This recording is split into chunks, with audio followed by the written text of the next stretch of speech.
this evening. Okay, it's 7:05, so that's my go signal, and I'm going to start now. So welcome. You are at the right place if you came for a Summer at Tufts online webinar, or webinar about online programs. I'm Ruth Ann Murray. I'm the Director of Non-Matriculation Programs, which means the open enrollment programs such as summer, and later on we'll be launching an even bigger initiative for open enrollment during the rest of the school year. We can tell you a little more about that later. Okay, so I am not alone in giving this presentation. Here is our panel of experts. And by the way, I introduced myself on the first slide, so I had an excuse for not posting my picture here. But on the phone or on the presentation, we have Diane McKay, who is an assistant professor of the Friedman School of Nutrition. We have Marta Rosa O'Loughlin, who is a senior lecturer in the Romance Studies. And we have Barry Jacques, who is an associate professor of the medical school, in medical education. I'm going to tell you a little bit more about these people as they speak. Here's what we're going to do tonight. Well, first of all, let's make sure we've got the dates right. If you're in the first session, which you probably are because you got this invitation, your courses start the week of May the 22nd. If you're in the second session, it's July 2nd, and then there's a 12-week session that goes over both. That starts at the beginning of the first term and ends at the end of the second term. Okay, let's talk a little bit about what we're going to do tonight. We're going to tell you a little bit about Tufts University for those of you who are new. We're going to talk a little bit about the online and learning environment. And then peppered throughout this, we're going to hear from the professors. So at one point, I may turn over to Diane, another time over to Barry, another time over to Marta, just to sort of change things up a little bit, and you can hear a voice other than mine. And I actually position these so that they make sense in terms of where we are with the presentation. Part of the explanation I'm going to talk about is proctored exams, some of the systems we use, and then there'll be a Q&A session and just a few next steps of what to do after this. Okay, so for those of you who don't know, we're a fairly old institution, not as old as Harvard, but a 19th century institution. We're relatively small. I wouldn't call us a small college, maybe medium sized, but about 11,000 students, both undergrad and grad. And we have a fair number, that looks about a little over 10% to me, of international students. And there's our mascot, so that if you see pictures of Tufts and you see the elephant, it's actually the Jumbo from the Barnum and Bailey circuses. That's our mascot, and there's a big, wonderful replica of Jumbo on campus. Let's talk a little bit about the online learning technical requirements, because this is the area that people have the most difficulty with, or the most challenges with. First, I want to talk about hardware. You're welcome to use a Mac or a PC. We do recommend, and this is not so much for online, but sometimes for Canvas, which is the system we use for the classes, they recommend that you have a fairly recent computer. Something too old is going to give you a little bit of difficulty. So the guidelines are about 5 years or newer, if possible. More critical than that is the software. For your PC, it should be Windows 7, 8, 10, or for Mac, it's OS 10.6 at least. Okay, and anything newer after that is fine. You should be running Microsoft Office. If you don't have access to Microsoft Office, you can use OpenOffice or Google Docs. Those are also accepted. And also Adobe Acrobat Reader. Some of your courses may have more specific application requirements, and you'll find out about those as you start to look into your courses. In terms of internet access, make sure it's reliable, high speed. I'm sure nobody has dial-up anymore, but cable or broadband is fine. And if a web browser, most of the current web browsers are supported, Chrome, Firefox, etc. So you want to make sure that you've got that type of equipment, that type of software, and that type of access. Now, because I'm sure you're tired of hearing from me already, I'm going to turn you over to Barry Jacques. Barry teaches various part of, or major part, if not the founder of the Teaching the Great Diseases program. Is that right, Barry? Yes. He's an associate professor at Tufts Medical School and the director of the Center for Translational Science Educating. He has a passion for bridging the divide between health and science in the classroom. This curricula are used in thousands of classrooms around the country, and they're engaging students as they learn about health and disease. Barry teaches a number of courses in this curriculum. I'm counting six different courses that Barry teaches. Barry, do you want to tell us a little bit about how students can best prepare for online learning here at Tufts? Your perspective? Yeah, sure. Our program is, depending on the structure, the style of the online courses, maybe some differences with expectations for weekly deadlines, on a consistent basis. Our courses are asynchronous, both of them, meaning we design them to be in small chunks so that you could go through and progress through more or less on your schedule. I do think that also means that to make sure to advance really quickly, sometimes but right at the end when the deadline shows up. And I think the most adaptive do you want to hear more about what the intention is behind the course? A little bit about that, and then also trying to think of remarks that would be helpful to students taking any online course. So some sort of general things. But please do talk a little bit about your curriculum. And then the goal behind our courses is to really try to showcase science through the prism of health and disease. We specifically design these courses for teachers or for anyone who's thinking about learning about a health or disease topic from a perspective of which you communicate out.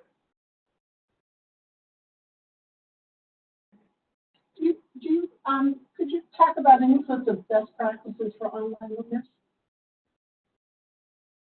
I think one of the biggest challenges I've had instructing online courses, taking online courses myself, is really keeping track of the deadlines when things are happening. Mm-hmm. You have really mapped things to a calendar that works for yourself. If there's synchronous meetups, if you have a video chat, definitely reach out to the instructor if they have office hours on the video chat. Great idea. I think that autonomous piece of it does put a little bit more pressure on you as a student to keep a good calendar and stay on top of the work. Right. So if you're a student on campus, you're walking around, you can see people, you can bump into them, ask them questions, you know where they are. So there's a little more onus as an online student because you don't have those visual cues or even that local access. That it does take some effort on your part to reach out to get the support that you need. Yeah, definitely. Great. And the way that we try to set up many of our courses, I think, so that you can have a pretty clear idea of when deadlines are and the progression through courses, but it does take spending time getting familiar with that. Right. I like what you said about the calendar, Barry. I know myself, I was, although I did my undergraduate degree, over 4 years in sort of traditional way, all of my graduate degrees were all part-time. And I worked in all of my work and such and put it into my Outlook calendar, and same along with my personal appointments as well as my professional appointments. And actually would carve out time and said, for this half a day, the day after Thanksgiving, or usually it was the whole day after Thanksgiving, or this day during the summer, this is exactly what I'm going to be doing. And I plug in things I knew I had to plan to attend, like weddings or bar mitzvahs or things like that, to make sure that, okay, given that and exams are due at that time, or papers are due, what time am I going to carve out ahead of time to get those things done? Mm-hmm. And in the online courses that we have, I think we probably the online courses, if you're asked to contribute responses to work in a certain time frame, and then respond to and discuss those thoughts with your classmates as well, then you really need to make sure your thoughts are up your classmates. When there are discussions like that or responses like that, they're due at a certain time, correct? Correct. Yes, and that's because if it's posted too late, people can't benefit from it. They're on to the next module or on to the next thing. Yep. Anything else you'd like to add, Barry? No, I think a little more specific to our courses, I think probably true for many of us as well. We try to add a number of interactive things within Canvas, of course we have stuff outside of Canvas, and just making sure that you check those in advance that they're operating. For applications that are good. Great.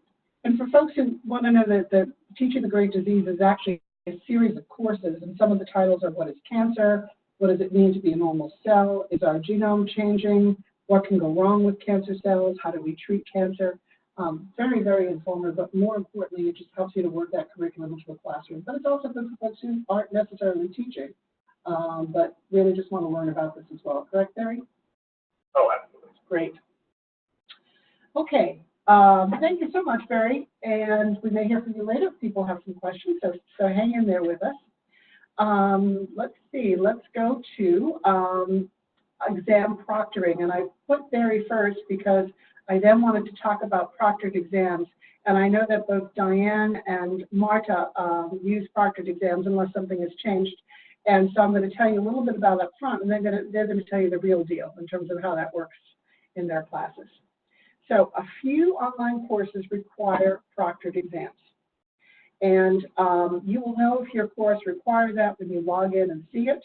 But I also have a list of those courses, which I'll share with you at the end of the session. As I said, Marta's course and Diane do have them. And there are about 10 others that use this.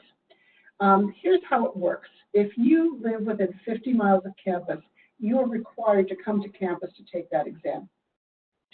If you are 50 miles or greater outside of campus, you need to secure an acceptable proctor. And I'm going to give you all sorts of ideas on how you do that. So if you are, there are two types of proctoring. You could go to a site and have yourself proctored, or you could do online proctoring. And I'll get into detail. So there are two things, but at the beginning of your class, or as you log into your class, you'll see whether you have required exams that require proctoring. You'll also be getting notes or information from your instructors at the start of classes about these. And the students are responsible for securing the services, to secure proctored exam services and follow the guidelines for being proctored and submitting. I'll give you a little more detail on that. Okay. So let's talk about acceptable proctors. Who are these people? Where do you get them? How do you find them? It could be an official college or university testing center. If you look at the NCTA website, it will give you a whole list of those. And it's not limited to that list. It could be a librarian at a public library, at a college library. It could be a college or university instructor, a staff person, administrator. Or it could be a high school teacher, principal, administrators. Hope you're still friendly with some of those folks, because they could be real support folks there. Now, here's a list of non-acceptable proctors. Before I put this up, I bet you can imagine what the first one is. It's your mother or your best pal. In other words, no family or friends. Gary, could you mute your phone? Thanks. It cannot be a coworker or a supervisor. It can't be a tutor or a teaching assistant. And it can't be an athletic coach. Nothing against those folks, but we have academic folks that we want doing exam proctoring. So that's the list. Now, there are such a thing as online proctoring services. If you decide to go with something like that, you do need to have a webcam, you need to have a microphone, and you need to be able to use a desktop or a laptop. No iPhones, no smartphones, no iPads, desktop or laptop only. You need to secure those devices yourself, and then you need to verify your exam dates and modality for each online class. Some have paper exams that need to be proctored. These, when you take a paper exam that's being sponsored, that's being proctored, the proctor has to submit the exam digitally. They have to email that within 24 hours of completion, and they also have to submit a paper copy to the U.S. mail. And we ask that you give them an addressed envelope to go along with that to make sure that it gets in. Okay. Now, for more information about that, you can go to our website. This link is also in the emails that I sent all of you. And there's also a link, in the email, as well as a summer-exams at tufts.edu if you have further questions. So I'm now going to turn this over to Diane McKay, who teaches Human Nutrition 101 and NU 102 Principles of Nutrition Science. She's the program director for Friedman's online graduate certificate programs. She was previously a scientist at the Antioxidants Laboratory at, want to say it for me, Diane? The JMHNICA. Human Nutrition Research Center on Aging at Tufts University. She holds a PhD in nutrition and researched antioxidant-rich foods and formulas on oxidative stress and clinical outcomes, as well as effects of multivitamin supplementation. Diane, I'll leave it to you. Great. Thank you, Ruth Ann. Hi, everyone. Welcome, and thanks for joining us today. I teach, as Ruth Ann said, a couple of courses here online at Tufts. I teach two versions of general nutrition. One is geared toward people who have absolutely no science background, and the other is geared toward people who do have at least one science course under their belt and want to take things a little bit further. Both courses offer the same materials, but you're held to a different standard for each one of them. Both really interesting courses. I think what students get out of this course, more than besides becoming more scientifically literate and aware of some of the science behind the foods and the nutrients we consume, most importantly, I think students get to take home skills that they can use to help themselves and others within their sphere of influence to help keeping them healthy and happy throughout their life. And if those general nutrition courses don't particularly interest you, we do have a number of other online nutrition-related course offerings through our summer program that are taught by folks at the Friedman School of Nutrition Science and Policy here at Tufts. We have one, the summer courses that we have include one in how to develop healthy communities. That is, it's all about the built environment, how to create better access to engaging in a healthier lifestyle and physical activity in a given community setting or within a given population. It's a great course for folks who are interested in the environment and community planning or urban development. We also have a course on sustainability in the food consumer that's very popular this summer. We also have a course on global nutrition for folks who want to do work internationally. We can help prepare them for that. And then we also have a marketing course as well. As Ruth Ann mentioned, I do have experience in online classes. I actually taught the first online class here at Tufts and in the summer session years and years ago. So I do have some tips that I can share with you. As Barry mentioned, time management is really, really important because you don't connect with your professors necessarily face-to-face in a classroom where they can remind you that you have deadlines coming up and can answer your questions right away. You don't get those in-person reminders, but you do need to pay attention to your deadlines and know that your instructors are on the other side of that screen. I mean, you may be interacting with your computer, frequently and not think that anyone's on the other side listening or reading what you're doing, but we're here. We're monitoring things. We're ready to engage with you when you're ready. And we do have a number of ways to engage students with one another and with their instructors in our classes through our online discussions. Those don't require students to all be present at the same time, so they are asynchronous, but they really do work, and it's a great way to learn what others are thinking and to participate in a discussion without getting drowned out by extroverts and other people, and everyone gets a chance to speak, so to speak. Other things that you can do to improve your success in an online environment, again, is to reach out whenever you have a question. Because we can't remind you of things, it's really important that you read all of the instructions that we provide you or watch all of the instructional videos that we provide you, because they really do tell you everything you need to know. But of course, if you have questions or you want us to rephrase it, we're happy to connect via email, via Skype, via WebEx, Google Hangouts, FaceTime, whatever works best for you. How's that, Ruth Ann? It's great. You want to tell us a little bit about proctored exams and how well that works? Sure. Proctored exams. I use in my classes, or at least in my human nutrition class, the one for non-science majors. There are exams. I do have a midterm and a final. I use a service called ProctorU, which is the one where you have, you sign up.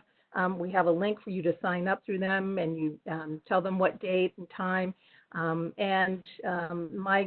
This works especially good for my exams because they're multiple choice. So there's no written or no drawing. So everything can be done electronically. And through ProctorU, they basically do require you to have a webcam, and they do have you scan your area with your webcam beforehand, and monitor you throughout the process. So it really is a convenient way for folks to take their exam if they can't come to campus. And I have had students take my course from all over the world, and it works wherever you are. That's great. That's great. And it sounds like it's done quickly and easily. It is. It is. Great. Great. Okay. Anything else you want to add, Diane? No, but I'd be happy to answer any questions. Just any common traps that you see for students? As I think as Barry mentioned, getting behind. Yeah. And not realizing that these shorter summer sessions, these 6-week sessions, really do fly by very quickly, and it's very easy to get behind if you don't stay on top of your assignments. So carve out some time for yourself to work on everything. And even though you can do these assignments on your own time, that is, you don't have to come to class, you still have to make time in your schedule to do the work. And that's really important. So in essence, you're taking a semester and really doubling it because it's what you've done over 12 weeks, it's shortened into 6 weeks. Correct. So it moves twice as fast. Okay. I teach online for another school, and they're 8 weeks, and I find that goes very, very quickly. So 6 weeks does too. And this is not meant to scare you. It's all doable. We've had students very successful doing this. It's just meant to prepare you. Exactly. Okay, Diane, thank you. You're welcome. Okay, let's just talk about systems and technology. You're going to be using something called SIS, our Student Information System. If you're a Tufts student, you're familiar with this. If you're not, you should have received an account. You should have done an account setup upon registration. So as soon as you registered for your course, you should have had an invitation with a username and a password. You then use that to set up your Tufts username. In SIS, you can see your class schedule, you can see your grades, you can pay your balance. Very, very important. You don't want to be locked out of class because you haven't paid a balance. If you didn't receive this, here's the number on the screen to call. That's our technical support folks, or there's the email address. And again, you'll be getting copies of these slides. That's very, very important, and you need that right away. Canvas is also the system that most of the professors use as their learning management system. Through Canvas, you can read your assignments, you review your syllabus, you submit your projects, you access it the same way that you do using your Tufts username and password as you would for SIS. And what you want to do is log in before the start of class for assigned readings and other information. I understand that for online students, you are able to log in the Friday before the week your classes start. So whatever that day ends up being, that you should be able to log in and see the information there. And do get a head start. Do get in there and look at it ahead of time. Don't be surprised by anything on day one, and then make sure you know what it is that you need to get, what you need to do, and when you need to do it. Diane and Barry and Marta, could I ask you, do you use Canvas for your programs? Yes, I do, Marta. Marta does, okay. Barry does too, okay. Yes, I also use Canvas. Okay, great. Okay, now, speaking of Marta, that was a great introduction, or shift, if I will say. Marta Rosa O'Loughlin teaches here at Tufts. She teaches elementary Spanish 1 and 2. She teaches them online. Who's other than Marta, everyone else should be muted. Thank you. Her expertise is in developing content-based communicative activities for intermediate language learners and fostering independent language learners. I took upon myself to go and look at one of her reviews because I heard what a great teacher she was. And this was a quote directly from a student. Really great teacher, full of excitement every day. Very clear on what you need to know for tests, quizzes, and prepares you well. And I loved this last part. If you participate and show effort, you'll be fine. Marta, you want to take it from here? Sure. I don't know how many students are listening that are going to be taking the language class, but I have a very specific point that I would recommend for a person that takes online classes. And some of them coincide with what Barry and Diane have said. Don't fall behind.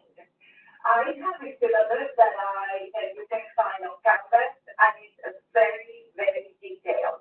It says what you have to do on Monday, what you have to do on Tuesday, what you have to do on Wednesday. If you follow the syllabus exactly, you will be fine. Now, for language class specifically, you are building a scaffolding, and one thing builds on another. For many other classes, it's the same, but especially for language classes, you start with one word, we start with one sentence on the first day, and then your vocabulary expands, your grammatical structure expands, you are going to be starting speaking in the present, and in the past, and in the future. So you have to solidify everything as you go along in order to have a very solid and strong structure for your language. For that, I would say study every day. And I think that is also true for any other class online. My class in particular is a hybrid, I would say, not exactly a hybrid that you have to come to class and be on a classroom, but hybrid in the sense that has a component that is synchronous. That means that we meet face-to-face online via WebEx twice a week for 50 minutes.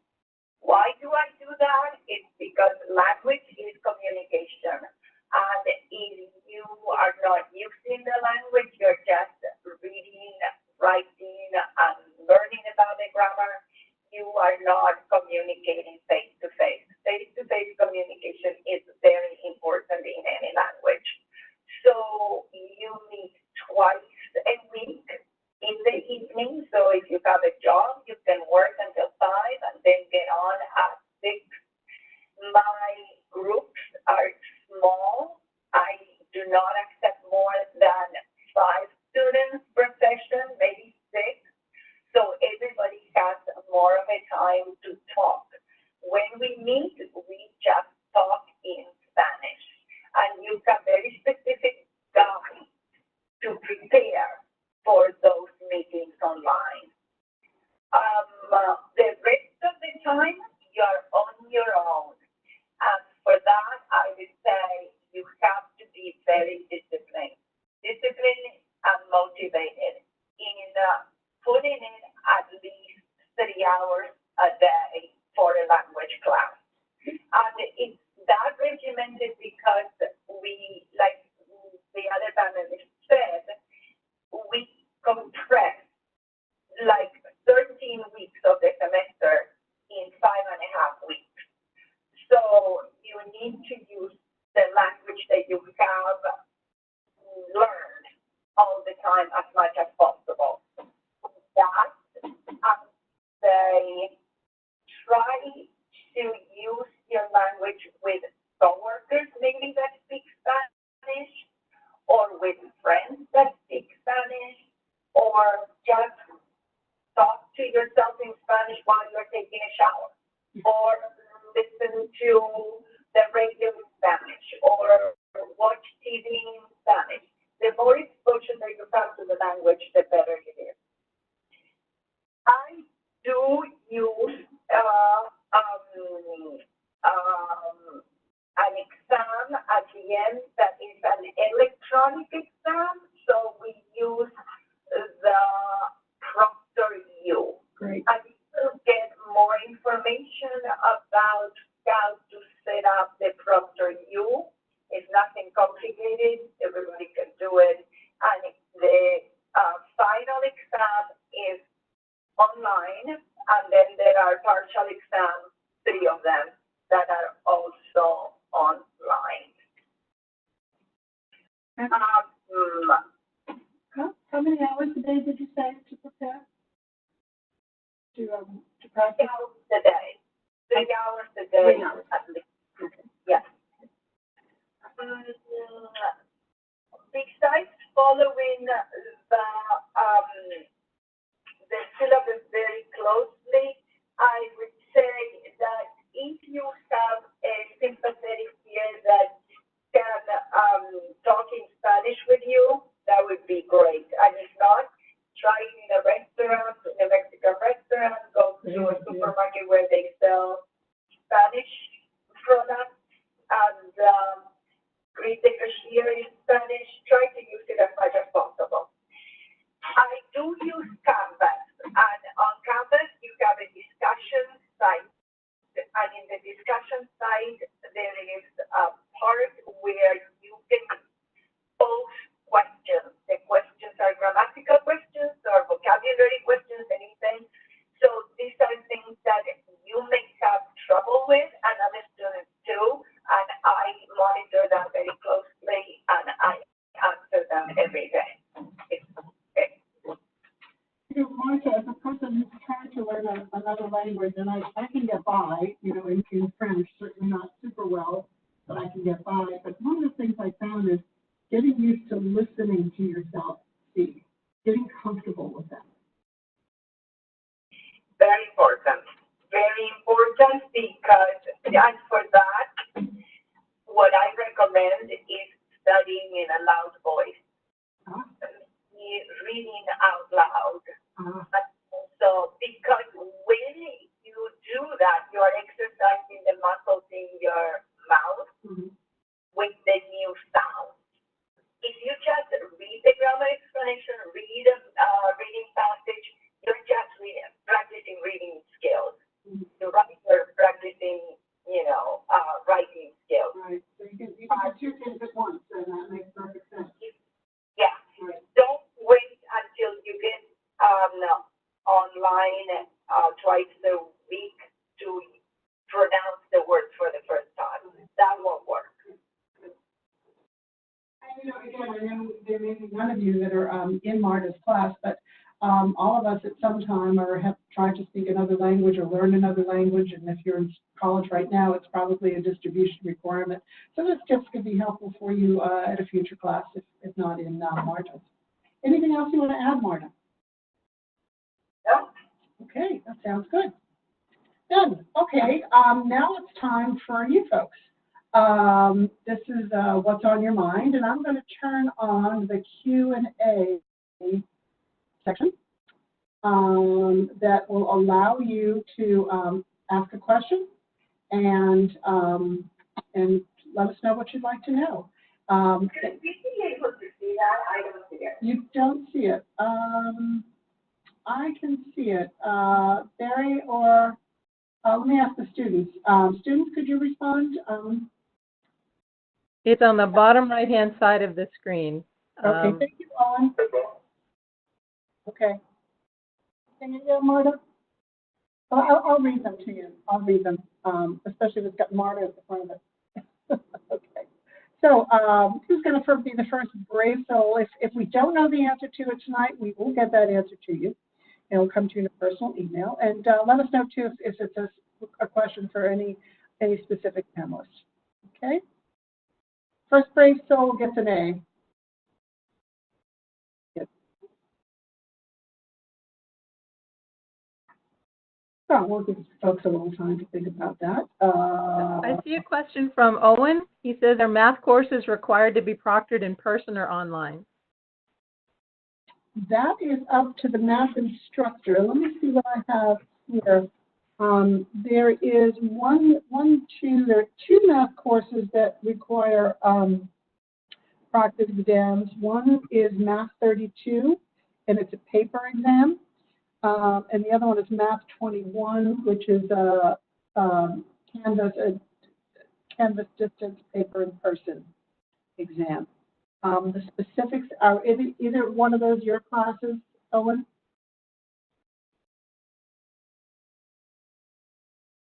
Yes, Math 32, he says. Okay, great. Kim, Ron, who's your instructor, should be sending out some information around that for you, and I'll see what else I can get.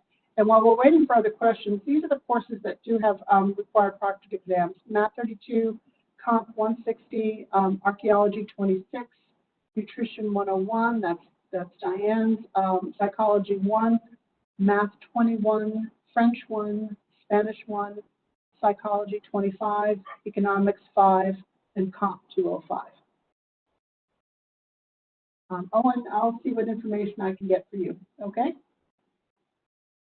You should be here from the instructor, but I'll see if I can get anything in advance for you. Another question. Is there something that you were hoping that we were going to cover here that you didn't see that you'd like to ask us about? And Diane, I'm going to count on you because I can't see these questions coming up. Sure.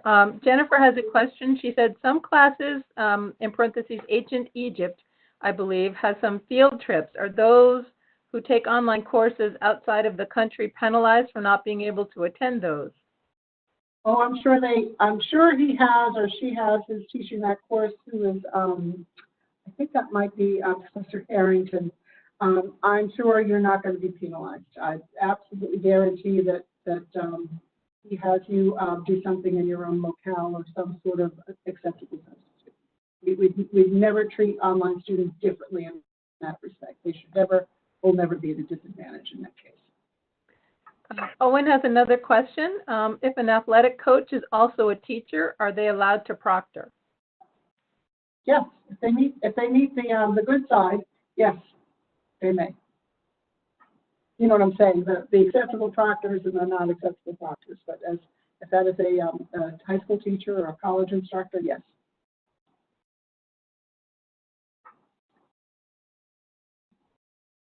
What else do we have? Did I miss any? I see now I have to scroll through these, and that's why I get them. Yeah. Emma has a question. She says, I'm in Math 32. The professor sent information via Canvas. We can use ProctorU, but if it is a paper exam, how does it work? Do we print it at home and send it via mail to Tufts? I don't believe that would be the case. I think if it's a paper exam, it's still, you know what I would do? I'm going to check on that. I was just about to give you all my thoughts on that. I said, you know, my thoughts don't count for anything. Let me find out that exact answer for you, okay?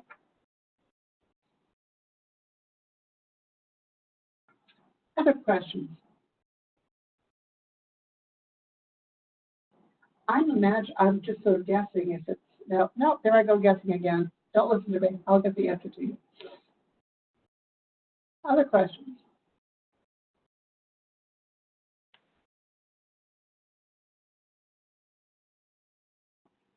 Again, anything else that you were hoping that we might have brought up at this online webinar, or any suggestions you have for future webinars for future students? Because we'll be running this again in June for the summer 2 sessions, and any suggestions or thoughts you have would be welcome. Of course, you have my email address too, so you can also send those to me.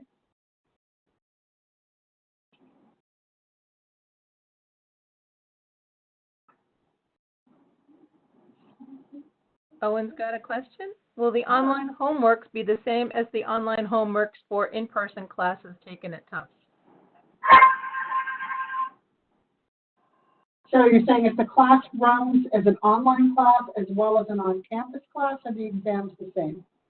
Are the homeworks the same? At least for my course, they are pretty identical. Okay. They're 99% identical. Now, Barry, I know all of your classes are just online, correct? But Marta, what about you? Exactly the same. Okay. Yes.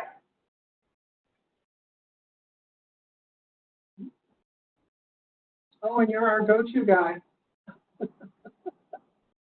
We appreciate it.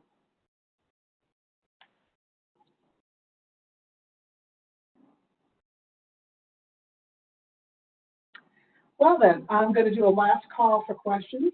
And while you folks are thinking about that, type things in, I want to thank our three panelists for joining us tonight. Again, we don't always know who's going to be joining us and in what classes, but we hope that even if these aren't your classes, we've provided you with enough information about what you expect, how to best prepare, and what you need to really be successful online in terms of equipment and software as well. For next steps, a few things just to point out. You want to, question came in from Emma. Thank you, Emma. If you use ProctorU, I'm assuming you don't need any other proctoring system. If your professor uses ProctorU, that will be what you'll be assigned for that class. Would that be right, Diane? Yes, that's correct. And I believe most of the courses do use ProctorU these days. That's great. That's great. And it was different in past years, but things are getting much more uniform. Sound like you were going to say something, Diane, no? No, that's correct. Oh, great. Okay. So I promised my boss that I would continue to say, please pay any outstanding balance. We don't want you locked out of the course. Watch for an email with a link to the recording and the slides. Make sure you have your Tufts account. Check your hardware and software, and log into your course Friday before the start of class. Take a look at the course specifics, review the syllabus, and most importantly, schedule your time appropriately. Get that calendar out, whether it's Outlook or it's a paper calendar or a Franklin planner, which I don't know if anybody uses anymore, but just mark out those dates and deadlines and requirements and stay on top of things. Okay, so with that, I think we'll close and we'll say thank you and have a great summer. And you know where to reach me if you have further questions. Thanks, everyone. Thank you, Marta. Thank you, Barry. And thank you, Diane. And thank you to all of you who hung in here for this hour. Good night, everyone. Bye-bye. Bye-bye. Thank you.